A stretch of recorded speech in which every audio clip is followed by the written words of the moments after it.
I read a book about 1989 called Seed of the Soul. And in that book, Gary Zukav talked about the laws of karma, of the laws of cause and effect, the third law of motion. And in that book, he talked about how your intention is always one with the law. Meaning, before you even think about a thing, you have an intention for the thing. And that the intention is going to determine the outcome. That's why the same people can go to the same church service and somebody walk down the aisle just to be seen to put some money in the church, and somebody else who just goes and just has a little bit to offer.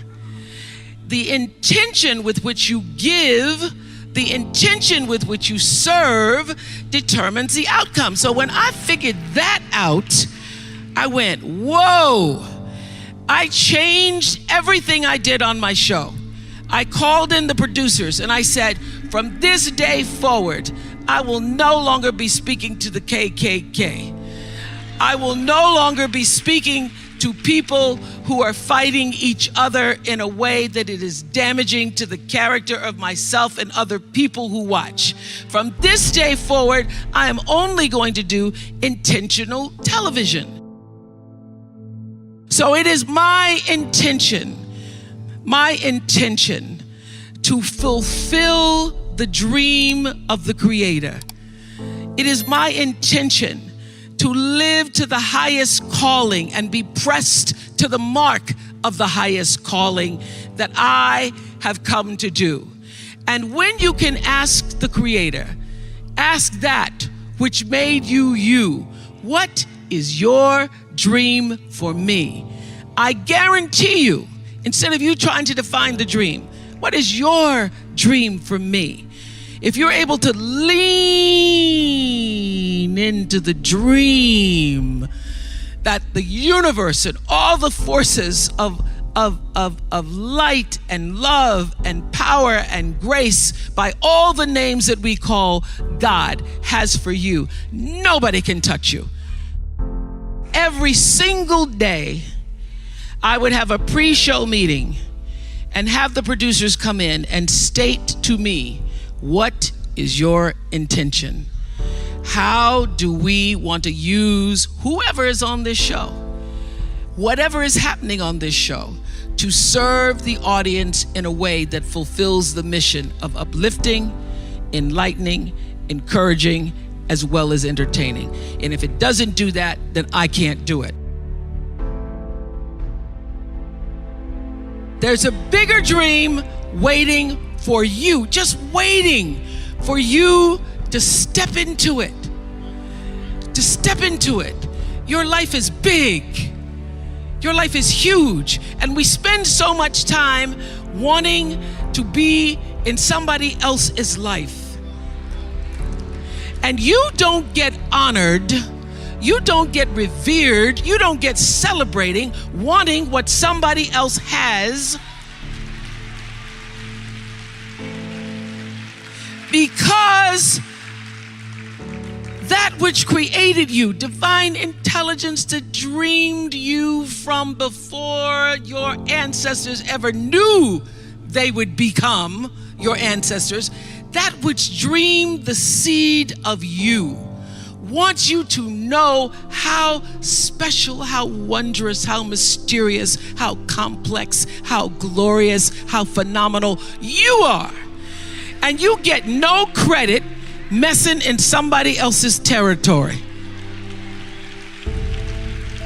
or trying to have power over something you have no control. Another one of my favorite teachings is The Wizard of Oz. When the Wicked Witch of the West says, go away from here because you don't have any power here, you have no power in any territory other than your own.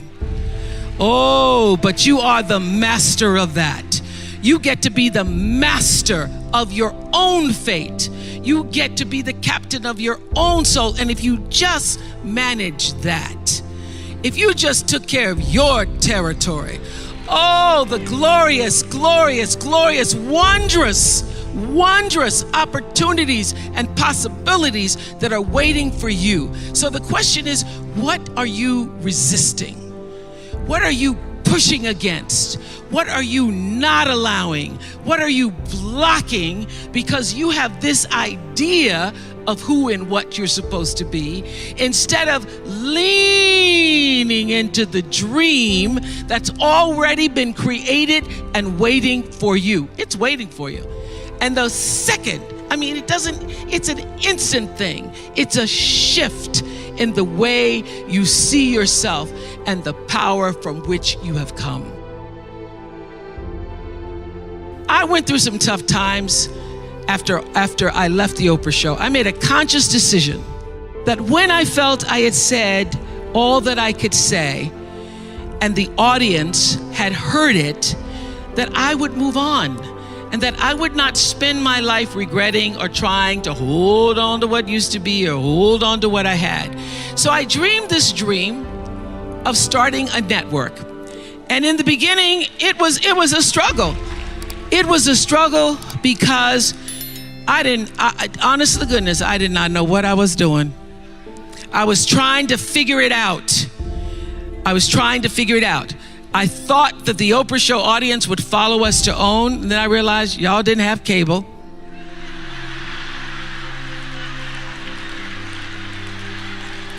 And if you had cable, you did not have the OWN package.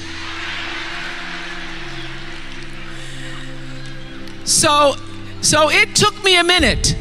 And unlike most people who you get to have your mistakes in private, something doesn't go right in your life, you get to sulk about it in private.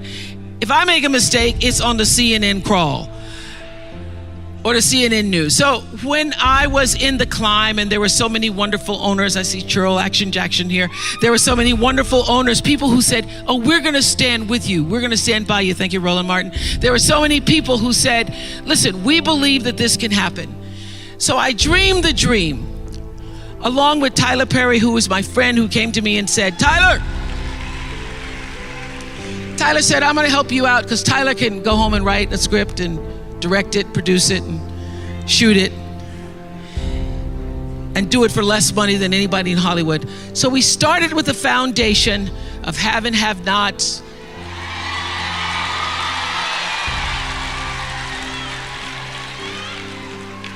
If loving you is wrong,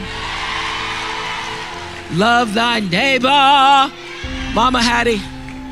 And then I started to dream another dream about scripted television, because in the beginning I was told you couldn't do it. You couldn't do it, didn't have enough money to do it. And I dreamed the dream. I read Proverbs 11:28 that says, those who trust in their riches will fall, but the righteous will rise and thrive like a green leaf.